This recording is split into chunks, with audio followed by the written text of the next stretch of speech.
आमची अडचण काय झाली माहितीये का, उठल्या उठल्या आम्ही पाहिला मोबाईल, जणू काय सीएम आहे का डीसीएम आहे. नाही, रात्री काय झालंय महाराष्ट्रात कळलं पाहिजे. आणि काय बघणार, मेसेज गुड मॉर्निंग, गुलाबाची लाल फुलं.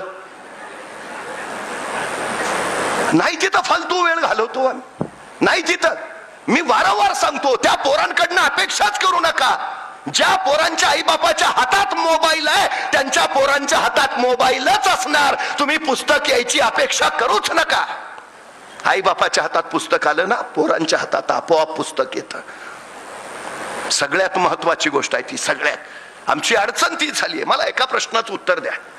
ऑडी, मर्सिडीज, रेंज रोवर या गाड्यांच्या जाहिराती तुम्ही कधी टीव्हीवर बघितल्यात का?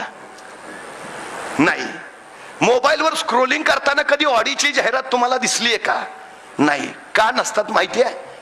टीव्ही बघत फालतू वेळ घालवणारे ऑडी घ्यायच्या पात्रतेचेच नसतात हे त्या कंपनीला माहिती आहे.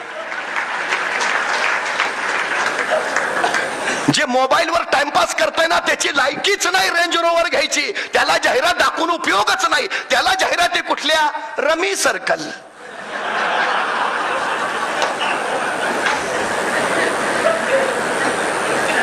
कोण आहोत आपण?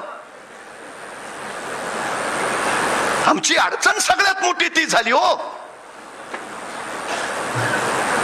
अहो, काही दिवसांनी शहरामध्ये मोबाईल डिटॉक्स सेंटर उभा करावे लागणार आहेत.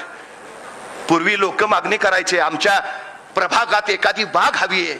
काही दिवसांनी शेट्टी साहेब लोक मागणी करतील, आमच्या प्रभागात मोबाईल डिटॉक्स सेंटर पाहिजे.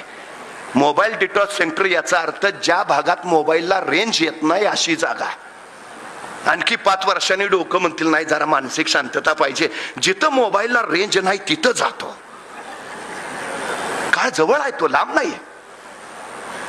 आमच्या क्षमता मारून टाकल्यात, कौशल्य मारून टाकले या सगळ्या गोष्टींनी.